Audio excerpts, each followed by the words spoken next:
¿Qué tal, mi gente? Bienvenidos de vuelta al abismo. Ya sabemos que este Superman es completamente diferente a lo que nos enseñaron durante décadas. No es el clásico Boy Scout intocable, sino un joven impulsivo lidiando con una furia incontrolable. Y por cierto, si quieren ponerse al día con toda la historia, recuerden que tenemos un playlist completa cubriendo todos los números de esta etapa hasta este punto, con el enlace directo aquí abajo en la descripción. Hoy vamos a diseccionar una de las obras más crudas y violentas que DC Comics nos ha entregado en años: Absolute Superman. Estamos viendo el origen del personaje, pero no es la bonita historia de esperanza que nos contaron hace casi un siglo. Jason Aaron está reescribiendo la tragedia de Krypton desde sus cimientos, y nos presenta a un Kal-El joven, imprudente y consumido por una ira aterradora. En esta versión, Jor-El y Lara no forman parte de la privilegiada élite científica del Consejo. Son, esencialmente, mineros, gente de trabajo que descubrió por las malas que su planeta está muriendo, que el núcleo está a punto de reventar. Cuando intentaron advertir al Consejo de Ciencias, la respuesta fue el silencio absoluto, porque los poderosos ya estaban construyendo en secreto sus propias naves de evacuación para salvarse solo a ellos mismos. ¿Qué hace entonces un adolescente Kal-El? Simple: hackea el sistema y filtra toda la información a la red pública de Krypton. En cuestión de horas, el mundo entero supo que el fin era inevitable. Pero lejos de unirse para buscar una solución colectiva, la revelación desató un infierno de pánico masivo, revueltas en los Redlands y una carnicería donde la sociedad se despedazó a sí misma desde adentro antes de que el planeta siquiera explotara. Y es aquí donde Jason Aaron pone sobre la mesa una pregunta profundamente incómoda que define toda la narrativa de este número. ¿Hizo Superman lo correcto? Desde una perspectiva estrictamente moral y ética, se puede argumentar que sí. ¿Cómo mantener oculto un secreto de esa magnitud? Los ciudadanos de Krypton tenían el derecho humano más elemental de saber que su mundo se estaba desmoronando bajo sus pies. Sin embargo, ¿cuál fue el resultado práctico de esa verdad? No había a dónde huir, no había naves para todos. Al gritar ¡fuego!, en un teatro abarrotado y sin salidas de emergencia, lo único que logró fue sembrar el pánico y la desesperación absoluta. El cómic describe de forma desgarradora cómo las revueltas barrieron los Redlands y cómo se escuchaban rumores de masacres en las grandes ciudades, mientras las torres de Kandor ardiendo en el horizonte. Nos deja reflexionando sobre una verdad incómoda. Cuando una civilización se enfrenta a su inminente extinción, la razón y la lógica desaparecen por completo. Y el ser humano, o el kryptoniano, cede ante el impulso evolutivo más básico de supervivencia a cualquier costo. Kal-El quería la verdad, pero la verdad no lo salvó. Solo aceleró el proceso de su autodestrucción. Mientras el mundo colapsa afuera, el cómic nos lleva al interior del refugio personal de Jor-El y Lara. Un anticipo conceptual de lo que será la fortaleza de Soledad. Aquí vemos una dinámica humana desgarradora entre los padres. Lara, impulsada por un instinto desesperado de compasión, insiste en que todavía hay espacio, que pueden arriesgarse y hacer hueco para al menos una persona más. Pero Jor-El representa la trágica y fría voz de la realidad. Con una madurez dolorosa, le explica que las matemáticas de la supervivencia no perdonan sentimentalismos. Si añaden a una sola persona más, si modifican un solo parámetro de la estructura de la nave, comprometerán la integridad de todo el sistema, garantizando que nadie escape. Es una decisión imposible, elegir a quién condenas y a quién salvas. Jor-El zanja la discusión con una frase que destroza el alma. Tendremos que ser suficiente. Ver a sus padres lidiar con esta agonía mientras el mundo explota literalmente frente a sus ojos, moldea de forma irreversible la psique del joven Superman, enseñándole desde la infancia que los buenos deseos nunca son suficientes contra las leyes físicas del universo. Dejamos atrás las cenizas de Krypton para aterrizar de golpe en el presente terrestre, específicamente en el Peacemaker Outpost en Pakistán. Para los lectores veteranos de DC, el nombre Peacemaker evoca automáticamente a Christopher Smith. Pero en este universo absoluto, los Peacemakers no son una fuerza de paz idealista. Son una brutal y opresiva fuerza paramilitar que opera bajo directivas algorítmicas y de control absoluto. En las entregas anteriores, habíamos visto a Christopher Smith experimentar un colapso mental severo. Él mismo había solicitado el retiro del servicio activo, consciente de que se había convertido en un peligro constante, tanto para sí mismo como para los civiles inocentes a su alrededor. Sin embargo, en este mundo, las órdenes no provienen del libre albedrío humano, sino de una misteriosa inteligencia artificial conocida como Brainiac.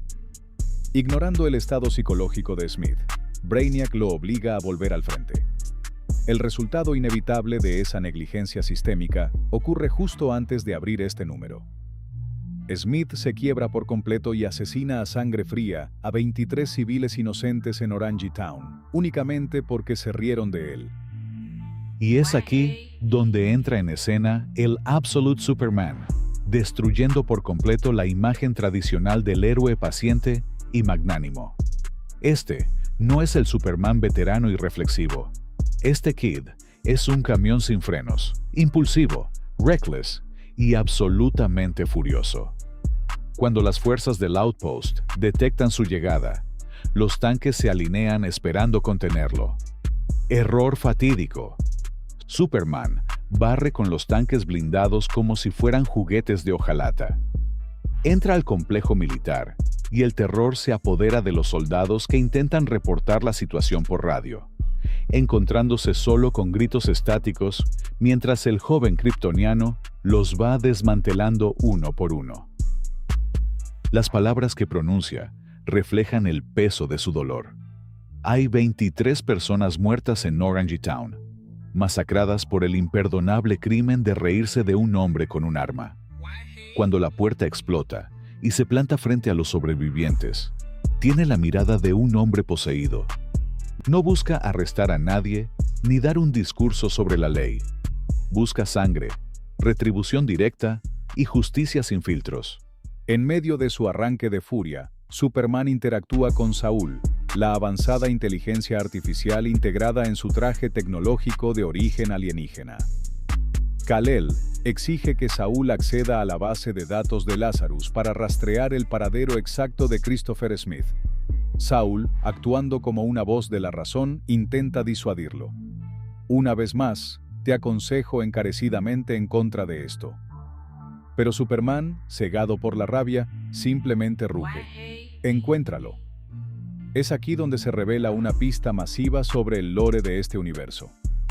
Saúl le advierte que las ciberdefensas de Lazarus Core superan por completo la tecnología natural del planeta Tierra, lo que confirma que Brainiac no es un producto terrestre, sino una entidad alienígena que llegó al mundo hace mucho tiempo y cuyas raíces tecnológicas impregnan las estructuras de poder global.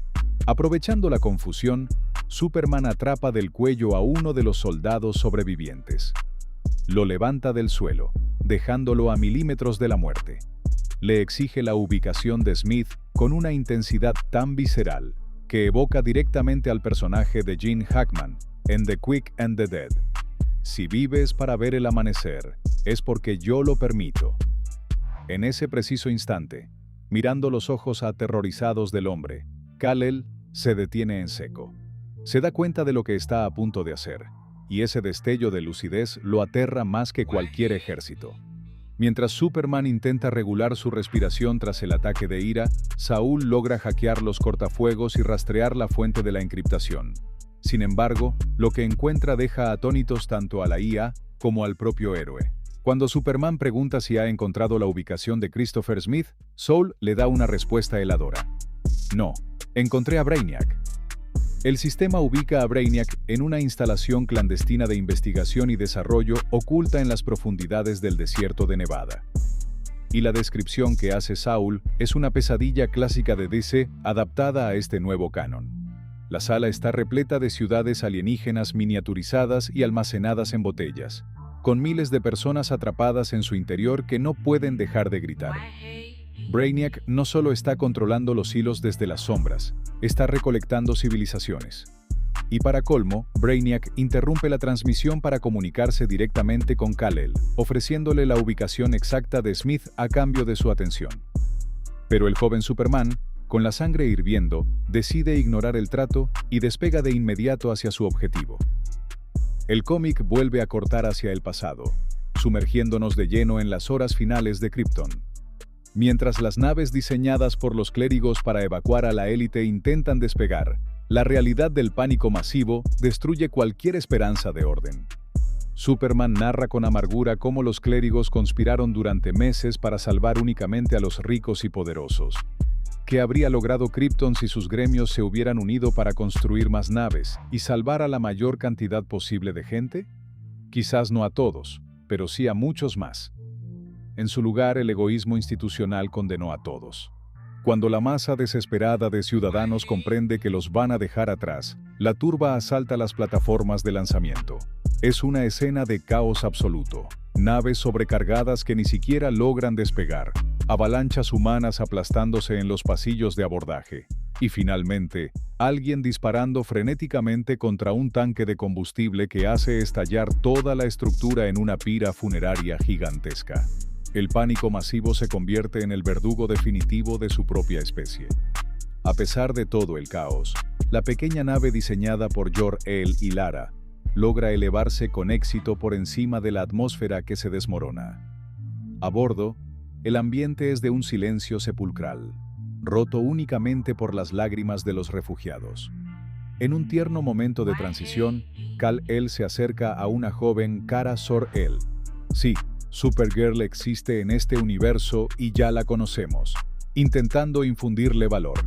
No tengas miedo, esta es la mejor nave que ha volado jamás. Mis padres la construyeron. Pero la paz dura un suspiro. Un gigantesco fragmento de kriptonita pura atraviesa el espacio como un misil y colisiona violentamente contra la nave, destrozándola en pleno vuelo y enviando a Kal-El y a los demás a precipitarse al vacío. El traje de Saul se activa de emergencia, encapsulando a Superman en una vaina de escape individual, haciendo exactamente lo mismo para Krypto y para sus padres. Y es aquí donde el guionista nos da un mini infarto al corazón. Durante unos segundos aterradores, parece que Krypto no lo logra y cae hacia una muerte segura. Todos los lectores pensamos lo peor. Jason Aaron mató al perro.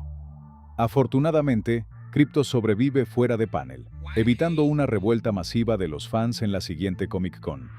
Mientras las cápsulas individuales escapan del infierno planetario, Superman reflexiona sobre la magnitud de la pérdida con una prosa demoledora. Durante 10.000 millones de años, el planeta Krypton resistió bajo la luz roja de su sol. Durante todo ese tiempo, el mundo se llenó de vida y resiliencia, y solo hicieron falta unos pocos millones de años para que su propia gente lo arruinara todo. Ese es el legado de Krypton que Kal-El lleva grabado a fuego en el alma. No importa cuán avanzada sea tu ciencia, cuán majestuosa sea tu historia, o cuán profundo sea el amor que una a una familia. Todo puede evaporarse en un segundo si la sociedad prioriza la avaricia por encima de la vida. De todas las naves de evacuación de la élite, la de sus padres es la única que logra salir, pero las cápsulas se dispersan en el caos del espacio profundo. Kal-El se encuentra completamente solo en el cosmos, gritando al vacío buscando a su madre, a su padre, a cualquiera. Se convierte oficialmente en el último hijo de un mundo muerto, cargando con el trauma de haber presenciado la autoextinción de su propia civilización. Para entender a un nivel sociológico más profundo la tragedia que destruyó el mundo de Kal-El, debemos detenernos a analizar la estructura de clases que Jason Aaron ha construido en este universo absoluto. En la mitología tradicional de Superman, Krypton solía representarse como una utopía científica fría, ordenada y tecnológicamente perfecta que colapsó por fallas geológicas inevitables. Pero aquí, la catástrofe no es puramente natural. Es el resultado directo de la avaricia corporativa y el abandono institucional. Jor-El y Lara no vivían en torres de cristal, ni tomaban decisiones políticas en cámaras legislativas blindadas. Pertenecían a la casta de los mineros, los trabajadores que literalmente abrían las entrañas del planeta para extraer la energía que mantenía viva a la civilización. Mientras la élite del Consejo de Ciencias vivía de espaldas a la realidad, ignorando los informes técnicos que advertían sobre la inestabilidad del núcleo, fueron los mineros quienes detectaron los primeros temblores reales. La tragedia de Krypton, por lo tanto, no es solo la muerte de un planeta, sino la crónica de una meritocracia corrompida, donde los que sostienen el mundo con sus manos son silenciados por aquellos que solo se benefician de su esfuerzo. Esta división de clases imprime en el joven Superman un profundo rechazo hacia la opresión institucional y una empatía visceral por los trabajadores olvidados, moldeando su furia no contra individuos aleatorios, sino contra sistemas enteros construidos sobre la explotación. Ninguna discusión sobre este número estaría completa sin analizar el peso emocional que representa la figura de Krypto y la brutal tensión narrativa que genera el guionista al jugar con la vida del fiel compañero de Superman. En el mundo del noveno arte existe una regla no escrita pero sagrada entre los lectores y creadores. Nunca metas con el perro. Las muertes de animales de compañía en los cómics suelen ser consideradas atajos emocionales baratos, y los fans rara vez perdonan a un autor que cruza esa línea. Cuando el fragmento masivo de kriptonita atraviesa la nave de evacuación y desata el caos, la secuencia donde Krypto se precipita al vacío dentro de su propia cápsula de emergencia eleva la adrenalina al límite absoluto. Durante unas viñetas desgarradoras, el cómic nos hace creer que el fiel canino no sobrevivirá al impacto, sumergiendo a Kal-El y a nosotros en una desesperación absoluta. El hecho de que Krypto logre salir adelante, aunque sea de forma milagrosa y fuera de panel, no es un simple recurso de alivio cómico, es un ancla psicológica vital. En un universo donde todo lo demás, su planeta, su hogar, sus padres, ha sido pulverizado y arrebatado por el fuego cósmico, la supervivencia de Krypto representa el único puente viviente entre su pasado perdido en las estrellas y su futuro incierto en la Tierra. Perder su mundo fue inevitable, pero perder al último vestigio de su hogar habría roto definitivamente la cordura de este joven Superman. Para dimensionar la verdadera escala de la amenaza que enfrenta Superman en este nuevo universo, debemos examinar con lupa el rol corporativo e institucional de Lazarus Corp. En los cómics tradicionales, los altercados de Superman suelen ocurrir en un entorno de superhéroes tradicional, donde la ciencia avanzada es dominada por mentes brillantes individuales o laboratorios gubernamentales genéricos. Pero Jason Aaron utiliza a Lazarus Corp para entrelazar el mundo de Superman con una distopía corporativa de corte moderno, donde la tecnología es propiedad privada y se utiliza como herramienta de control social. Las defensas cibernéticas y el armamento avanzado con el que operan los Peacemakers no son de manufactura humana ordinaria, provienen directamente de este conglomerado que monopoliza el avance científico de la Tierra. Cuando la IA Saul le advierte a Kal-El que las redes de Lazarus Corp escapan por completo al parámetro natural del planeta, se consolida la narrativa de que el mundo terrestre está siendo colonizado silenciosamente por intereses tecnológicos ajenos. Esta infraestructura industrial no busca el progreso de la humanidad, sino la creación de un ecosistema donde cualquier disidencia sea neutralizada algorítmicamente antes de que pueda organizarse. Para un Superman cuyo mundo natal colapsó por culpa de una élite tecnológica que ocultó la verdad, enfrentarse a Lazarus Corp despierta viejos fantasmas de corrupción institucional que alimentan su impaciencia y su profunda desconfianza hacia los hombres con traje que mueven los hilos desde las sombras. Más allá de los combates contra los tanques y las tensiones con las inteligencias artificiales, el verdadero núcleo emocional de Absolute Superman número 1 y de este arco inicial descansa sobre una pesada losa existencial: la soledad absoluta del superviviente. Cuando Kal-El se encuentra flotando en el cosmos tras la destrucción de su cápsula principal y la separación de sus padres, el cómic se toma un momento crucial para desacelerar la acción y sumergirnos en el silencio del espacio. A diferencia de otras iteraciones donde el joven Kal-El es encontrado rápidamente por los Kent en una idílica zona rural norteamericana, este universo nos presenta a un joven que ha tenido que procesar la devastación total de su cultura sin una red de apoyo inmediata. La memoria auditiva de los gritos de su mundo, el eco del fuego consumiendo las ciudades de los mineros, y la ausencia de una guía paterna construyen una psique marcada por el aislamiento. Esta soledad cósmica explica por qué su reacción ante las injusticias de la Tierra es tan visceral y desmedida. Para él, cada vida humana que se pierde por crueldad o apatía institucional es un recordatorio directo del fracaso colectivo que presenció en Krypton. No es solo un justiciero defendiendo la ley, es un huérfano planetario intentando evitar que este nuevo mundo cometa exactamente los mismos errores que destruyeron su hogar. Volvemos al presente terrestre para cerrar el círculo de esta intensa entrega. Saúl, la Isa del traje, se comunica con Superman para recordarle que aún tienen pendiente cazar a Christopher Smith. Pero la respuesta de Kal-El revela una madurez dolorosa y un miedo profundo. Olvídate de Smith. No quiero saber dónde está, porque si lo sé, tengo miedo. Tengo miedo de lo que haré si pongo mis manos sobre él. No solo lo voy a golpear, lo voy a desmembrar. Le arrancaré la mandíbula, lo quemaré vivo. Superman está aterrorizado de su propia furia. Sabe que posee un poder divino, pero también comprende que si deja salir el rencor acumulado por la destrucción de su mundo y las injusticias de la Tierra, se convertirá exactamente en el tipo de monstruo que juró combatir. Necesita encontrar un ancla urgente. Necesita recordar por qué está aquí y qué es lo que realmente defiende. Y por eso, en lugar de continuar con la cacería sangrienta, Kal-El toma una decisión vital y vuela de regreso a Smallville. El número cierra con Superman encontrando refugio en las tranquilas y humildes tierras de Smallville, intentando calmar el fuego interno que amenaza con consumirlo. Es un final brillante para un cómic que redefine por completo lo que significa ser el hombre de acero en una era moderna cínica, rota y desesperada. Absolute Superman no es una historia sobre un ser perfecto. Es el doloroso viaje de un joven dios aprendiendo a domar al monstruo que lleva dentro, recordándonos que la batalla más difícil no se libra contra Brainiac ni contra los ejércitos de Peacemakers, sino contra la propia rabia cuando el mundo a tu alrededor decide quemarse.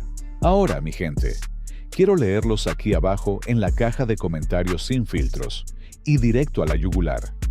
Si tuvieras el poder absoluto de Superman y presenciaras el tipo de injusticias y crueldades que él ve todos los días, ¿mantendrías un código moral estricto? ¿O dejarías que esa furia primigenia tomara el control para limpiar el sistema de raíz? Déjenme sus teorías más oscuras. Revienten ese botón de like, suscríbanse al canal si son nuevos y activen la campana de notificaciones. Y no se olviden que tenemos un playlist de Batman absoluto, cubriendo todos los números de esta etapa hasta este punto, con el enlace directo aquí abajo en la descripción. Nos vemos en la próxima caída en las sombras. Cuídense mucho, mi gente.